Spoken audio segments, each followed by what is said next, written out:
Dear student, आज की इस वीडियो में क्लास 10th के जियोग्राफी के सब्जेक्टिव क्वेश्चन के बारे में जानेंगे। जो वीवीआई ये सब्जेक्टिव क्वेश्चन है क्लास 10th के लिए।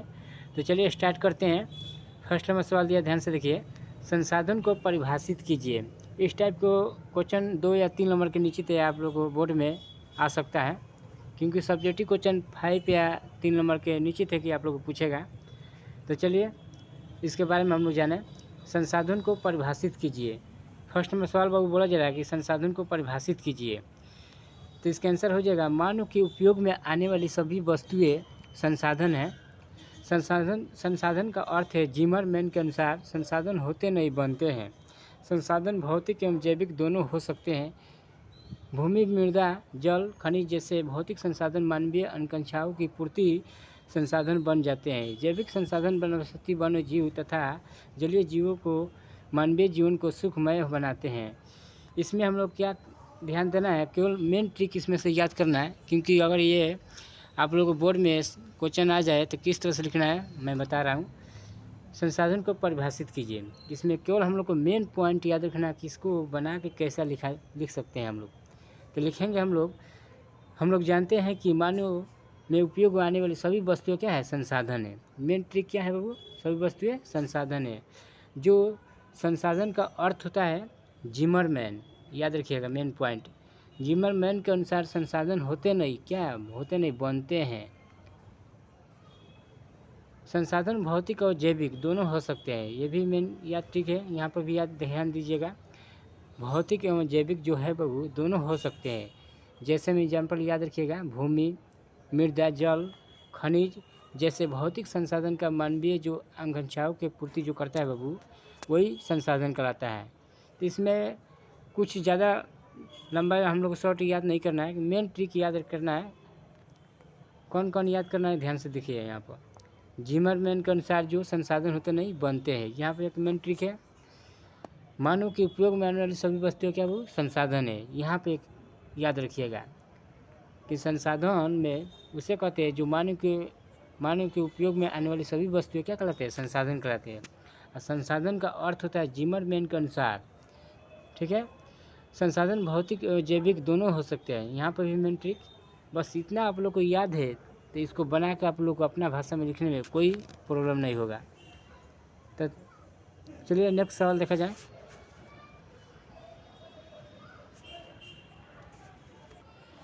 नेक्स्ट सवाल बोला जा रहा है 8 नंबर प्रश्न, नवीकरणीय संसाधन किसे कहते हैं। तो इसमें भी मेन पॉइंट हम लोग को ध्यान देना है। वैसे संसाधन जिन्हें भौतिक रासायनिक प्रक्रिया द्वारा नवीकृत या पुनः प्राप्त किया जा सकता है, जैसे सौर ऊर्जा, पवन ऊर्जा, जल इत्यादि। तो इसमें भी ध्यान देने की ऐसी बात है, जैसे मान लो ऐसा संसाधन जिन्हें भौतिक रासायनिक प्रक्रिया द्वारा जो प्राप्त किया जाता है, जैसे क्या, तो सौर ऊर्जा है। सौर ऊर्जा एक ऐसा चीज़ है जो भौतिक रासायनिक द्वारा इसको प्राप्त किया जाता है। पवन ऊर्जा को भी। तो इसमें केवल एग्जाम्पल अगर याद रखिएगा तो इसको बना के लिखने में कोई दिक्कत नहीं है। नवीकरणीय संसाधन के बारे में पूछेगा तो लिख लेना कि हम लोग जानते हैं कि भौतिक रासायनिक प्रक्रिया द्वारा ऐसा प्राप्त किया जा सकता है, जो सौर ऊर्जा, पवन ऊर्जा इत्यादि ऐसे मिलाकर आप लिख सकते हैं। इसमें कोई आप लोगों को डाउट नहीं होगा। नीचे से फुल नंबर आप लोगों को मिलेगा। इसी तरह से आप लोग को अपने भाषा में बना कर लिखना पड़ेगा। तो इसलिए मेन पॉइंट केवल याद रखना है। पूरा इस सवाल को पूरा आंसर याद नहीं करना है। रटा विधि करोगे, आज याद करोगे कल भूल जाओगे। इसलिए मेन पॉइंट केवल याद करना है कि नवीकरणीय संसाधन किसे कहते हैं, उसमें कौन सा ऐसा चीज़ है में लगा कर उसको आंसर तैयार किया जा रहा है। केवल मेन पॉइंट पर ध्यान देना है। ऑब्जेक्टिव अगर कुछ याद है तो ऑब्जेक्टिव भी आप लोग को लेकर बना सकते हैं। सब्जेक्टिव को लिखने में कोई दिक्कत नहीं होगा। इसलिए अच्छा नंबर लाना चाहते हैं जियोग्राफी में, तो सब्जेक्टिव को भी अपने भाषा में बनाकर अच्छा से लिखना पड़ेगा। चलिए नेक्स्ट सवाल देखा जाए। नेक्स्ट सवाल बोला जा रहा है 14 नंबर, विकसित संसाधन किसे कहते हैं। ये भी वीवीआई सब्जेक्टिव क्वेश्चन है। 2 या 3 नंबर के नीचे तक पूछ सके गए, 2024 में नीचे तक आ सकता है।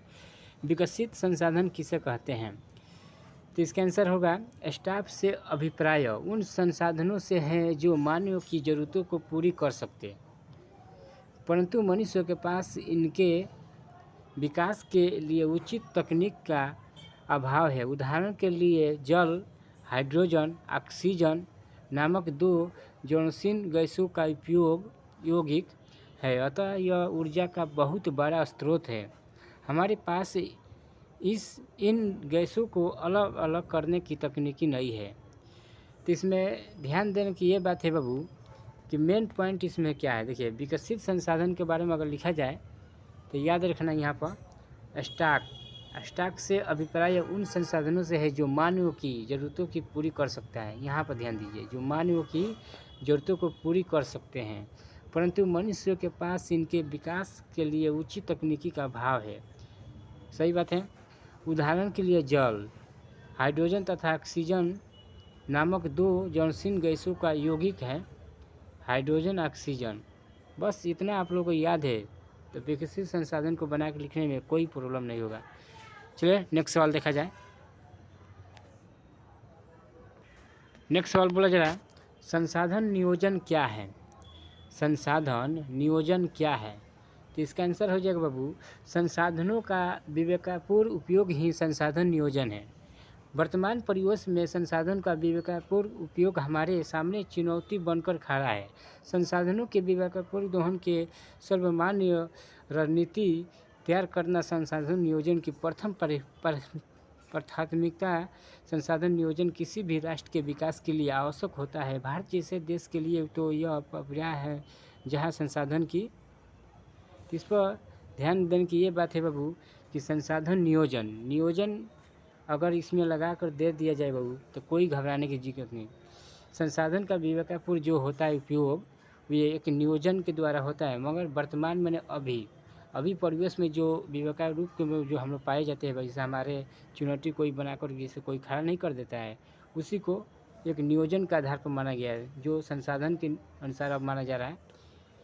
तो इसी पर ध्यान देने के मेन पॉइंट यहाँ पर, जैसे मान लीजिए कि उपयोग में संसाधन नियोजन, वर्तमान परिवेशों में संसाधनों का विवेकपूर्ण उपयोग हमारे सामने चुनौती बनकर एक खड़ा, यहाँ पर भी ध्यान देने का मेन पॉइंट है। संसाधनों की विवेकपूर्ण दोहन हेतु सर्वसामान्य रणनीति तैयार करना संसाधन नियोजन की प्रथम प्राथमिकता कहलाता है। जो प्रथम मैंने पहला संसाधन एक नियोजन जो किसी राष्ट्र के भी विकास के लिए भी आवश्यक होता है। तो यहाँ पर मेन पॉइंट ध्यान देने की ज़रूरत है। ये जो संसाधन नियोजन है, ये किसी मान लो कोई राष्ट्र में भी विकास के लिए भी आवश्यक ही हो सकता है। भारत जैसे देश के लिए भी अपर्याय है या संसाधन की, तो इस टाइप को हम लोग इसको भी बना के अपने भाषा में लिख सकते हैं। चलिए नेक्स्ट सवाल देखा जाए। नेक्स्ट सवाल बोला जाए 2 नंबर, जलोढ़ मिट्टी के विस्तार वाले राज्यों के नाम बताएं। इस मृदा में कौन कौन सी फसल लगाई जा सकती है? ये भी इम्पोर्टेंट क्वेश्चन है, VVI सब्जेक्टिव क्वेश्चन है, याद रखिएगा। इस टाइप के क्वेश्चन को आप लोग केवल 1 से 2 निश्चित है ये क्वेश्चन आ सकता है दोनों में। तो इसका आंसर हो जाएगा, जलोढ़ मिट्टी मुख्य रूप से बिहार, आंध्र प्रदेश, पश्चिम बंगाल, उत्तराखंड, पंजाब, हरियाणा राज्यों में मिलता है। इस मिट्टी में मुख्य रूप चावल, जूट, तंबाकू, गेहूँ, गन्ने इत्यादि फसलें होती है। केवल आप लोग को याद इतना याद रखना है केवल कि जलोढ़ मिट्टी है बाबू, उसमें कौन कौन से फसलें भी बोई जा सकती है। तो चावल भी बोई जा सकती है, मेन पॉइंट यहाँ पे भी है, जूट भी, तंबाकू, गेहूँ। तो वही बोला जा रहा है कि जलोढ़ मिट्टी जो है किस देश में, तो आंध्र प्रदेश, पश्चिम बंगाल में भी, बिहार में भी, उत्तराखंड राज्य, पंजाब, हरियाणा। आप लोग को राज्य भी याद होना चाहिए कि जो जलोढ़ मिट्टी है बाबू, वो किन किन राज्यों में भी फसलें लगाई जाती है। तो बिहार है, आंध्र प्रदेश, इसमें केवल आप लोग को राज्य याद करना है, इसमें कौन कौन से फसलें बोई जाती है ये आप लोगों को याद है, तो जलोढ़ मिट्टी के क्वेश्चन को बनाकर अपने भाषा में लिखने में कोई प्रॉब्लम नहीं होगा। तो चलिए नेक्स्ट सवाल देखा जाए। तो इसमें आप लोग को मेन पॉइंट थोड़ा याद कर लीजिएगा कि किस देश में है, किस राज्य में है, इसमें क्यों कौन कौन सा फसलें बोई जाती है, याद रखिएगा। चावल, जूट, तंबाकू फसल केवल याद रखिएगा, केवल राज्य, बस इसको बना के अपने भाषा में लिखने में कोई दिक्कत नहीं है। जितने भी सब्जेक्टिव क्वेश्चन आए केवल आप लोग को अपने भाषा में लिखना है बनाकर, ये नहीं किताब में थी जो याद किए उसी तरह से छापना चालू कर दीजिएगा। तो ये आप लोग नंबर भी कर सकता है, केवल अपना भाषा में ही लिखना है। चलिए नेक्स्ट सवाल देखा जाए। नेक्स्ट सवाल बोला जा रहा है, जलोढ़ मृदा से क्या समझते हैं, इस मृदा में कौन कौन सी फसलें लगाई जा सकती है। फिर यहाँ पर देखिए उसी क्वेश्चन के, ये तो क्वेश्चन नीचे तो 5 नंबर के पूछेगा, ये 4 नंबर के, तो सेम टू सेम उसी तरह से इसका भी आंसर है। केवल याद रखिएगा, जलोढ़ द्वारा बहाकर लाई गई मिट्टी को जलोढ़ मृदा कहते हैं। सही बात है। जो जलोढ़ मृदा निम्न में फसलें उगाई जा सकती है, गन्ना, चावल, गेहूँ, मक्का, दलहन इत्यादि। सही बात है। जो यही सवाल बोला जा रहा है कि जलोढ़ मृदा से आप क्या समझते हैं, मैंने जलोढ़ मृदा है बाबू, उससे क्या आप लोग समझते हैं, यही बोला जा रहा है। तो जलोढ़ द्वारा बहाकर लाई गई मिट्टी को जलोढ़ मृदा कहते हैं। सही बात है। जो जलोढ़ मृदा में निम्न फसल उगाई जाती है, जलोढ़ मृदा में कौन कौन सी फसल उगाई जाती है, तो गन्ना भी, चावल भी, गेहूँ भी, मक्का, दलहन, यानी ये आप लोग को मेन ट्रिक याद रखना है। तो इसी तरह से इस टाइप का अगर सवाल पूछा जाए सब्जेक्टिव, तो केवल अपने ही भाषा में लगा लिखना है इसको, कि हम लोग जानते हैं कि जलोढ़ द्वारा बहाकर लाई गई मिट्टी को जलोढ़ मृदा कहते हैं। जो जलोढ़ द्वारा में फसलें उगाई जाने वाली चावल, गेहूँ, मक्का, दलहन, इस तरह से बनाकर आप लोग लिख सकते हैं। चलिए नेक्स्ट सवाल देखा जाए। नेक्स्ट सवाल बोला जा रहा है, खादर और बांगर मिट्टी में अंतर स्पष्ट करें। यह भी इम्पोर्टेंट क्वेश्चन है VVI।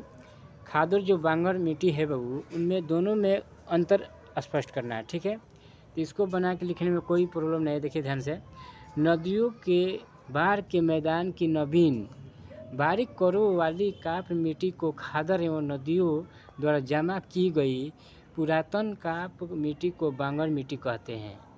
मेन पॉइंट इसमें ध्यान देने की ये बात है, जैसे मान लो कि नदी के जो बाढ़ होता है बाबू, मैदान के नवीन बारीक करों के द्वारा एक खादर या नदियों द्वारा जमा की जाती है, उसी को क्या कहते हैं, बांगर मिट्टी के नाम से जाना जाता है।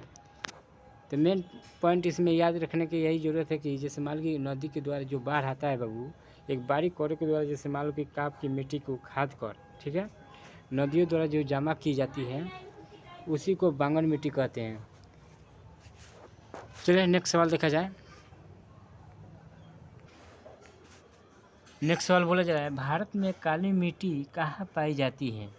भारत में बाबू काली मिट्टी कहाँ पाई जाती है, यही सवाल बोला जा रहा है 15 नंबर।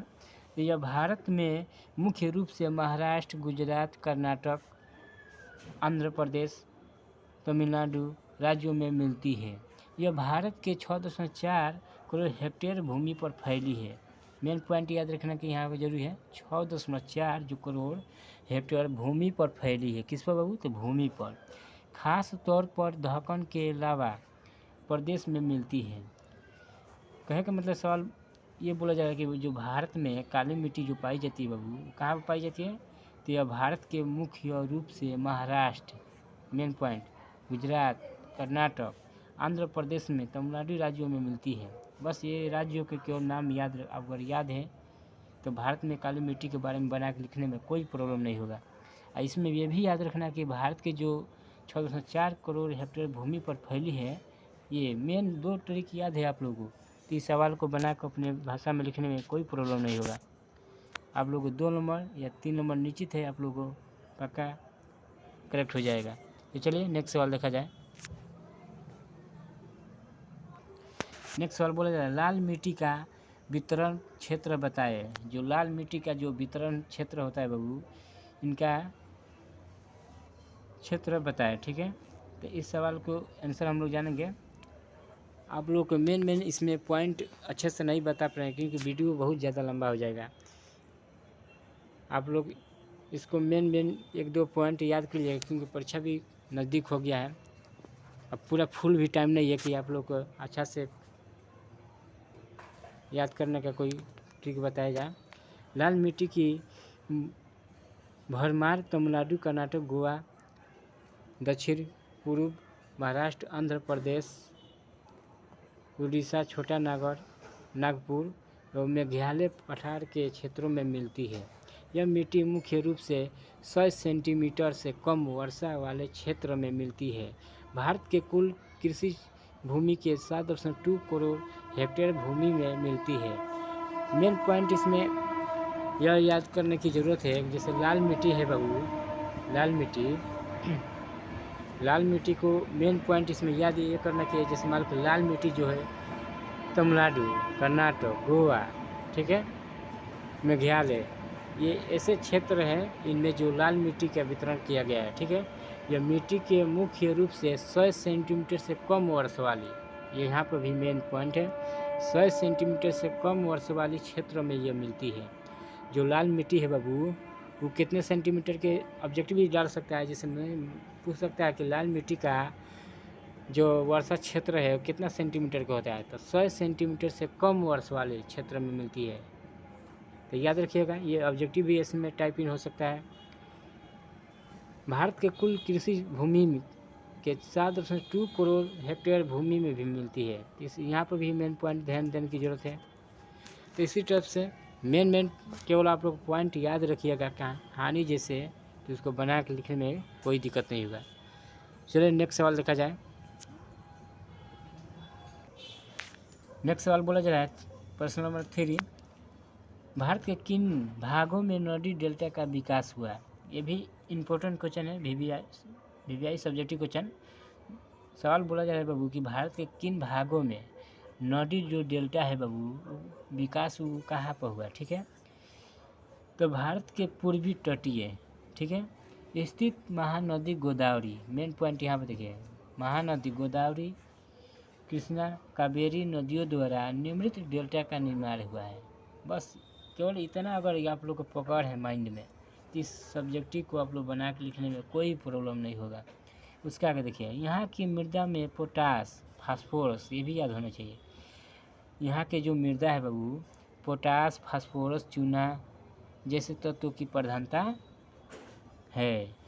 अधिक उपजाऊ होने के कारण गहन कृषि की जाती है। जो अधिक जो उपजाऊ होता है बाबू, तो उसमें गहन की भी खेती की जाती है। तो बस ऐसे ही देखने को आप लोग को याद हो जाएगा, केवल आप लोग को मेन ट्रिक याद होना चाहिए। चलिए नेक्स्ट सवाल देखा जाए।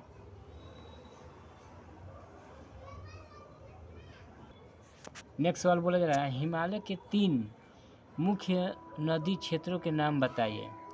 ये भी इम्पोर्टेंट क्वेश्चन है। देखिए, ये इस टाइप का ऑब्जेक्टिव नीचे से ऑब्जेक्टिव में आप लोग डाल सकता है। ये भी पूछ सकता है कि जैसे मान लो कि सिंधु नदी है बाबू, हिमालय के कौन ऐसे क्षेत्र में, जैसे यहाँ पर ध्यान से देखिए, हिमालय के 3 मुख्य नदी क्षेत्रों के नाम पूछा है। 3, तो तीनों नदी का आप लोग को भी याद होना चाहिए। फर्स्ट क्या है, सिंधु नदी क्षेत्र, गंगा नदी क्षेत्र, ब्रह्मपुत्र नदी क्षेत्र। तो तीनों नदी का नाम याद है तो आप लोग को लिखने में कोई प्रॉब्लम नहीं होगा। चलिए नेक्स्ट सवाल देखा जाए।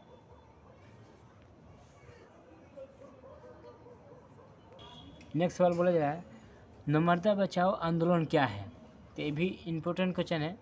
नर्मदा बचाओ आंदोलन एक गैर सरकारी संगठन है। मेन ट्रिक यहाँ पर देखिए, गैर एक सरकारी संगठन है जो स्थानीय लोगों को, किसानों के, पर्यावरण विरोधियों के, मानवीय अधिकार कार्यकर्ताओं को गुजरात के नर्मदा नदी पर सरदार, ठीक है, सरोवर बांध के विरोध के लिए प्रेरित करता है। तो बस इसमें केवल मेन पॉइंट याद रखना है, नर्मदा जो बचाओ आंदोलन है बाबू एक गैर सरकारी जो संगठन के स्थानीय प्रकार लोगों के द्वारा जो अधिकार के रूप में जो करताएं नहीं की जाती है, तो वही बोला गया कि गुजरात के नर्मदा नदी पर भी सरदार बांध के लिए भी प्रेरित करता है, जो गुजरात के नर्मदा नदी पर भी करता है। तो मेन पॉइंट इसमें केवल याद रखना चाहिए। चलिए नेक्स्ट सवाल देखा जाए। नेक्स्ट सवाल बोला जाए, भूमिगत जल के उपयोग में क्या समस्याएं आती है। जो भूमिगत जो जल होता है बाबू, उसमें कौन कौन ऐसे समस्याएं करना पड़ती है, वही सवाल बोला जा रहा है। तो 20 का आंसर हो जाएगा मेरा, जल मनुष्य के जीवन के मुख्य, यहाँ पर देखिए, मुख्य आधार है। यह न केवल कृषि के लिए आवश्यक है और न इससे मानव की अनगिनत अन्य समस्याएं भी हल होती है।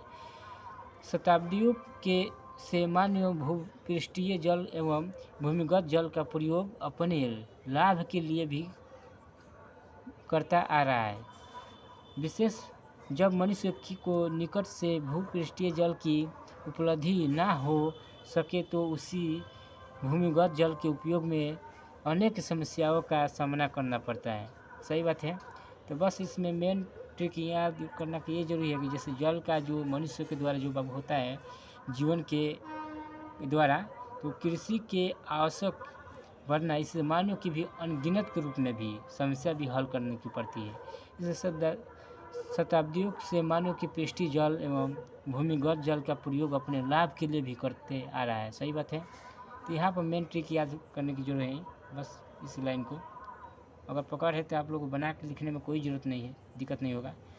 जिसे हम लोग जानते हैं कि भूमिगत जल का उपयोग एक मानव के द्वारा आवश्यक अनगिनत समस्याओं में हल भी किया जा सकता है और शताब्दियों के मानव के भूपृष्ठीय जल एवं भूमिगत का प्रयोग अपने लाभ के लिए भी करता आ रहा है। इस तरह से बना के लिख सकते हैं आप लोग, कोई दिक्कत नहीं होगा। चलिए नेक्स्ट सवाल देखा जाए।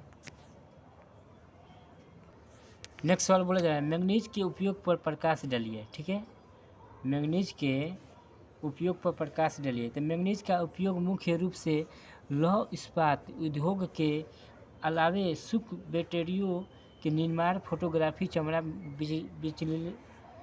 ब्लीचिंग पाउडर, कांच, दवाएं, बिजली के सामने में किया जाता है।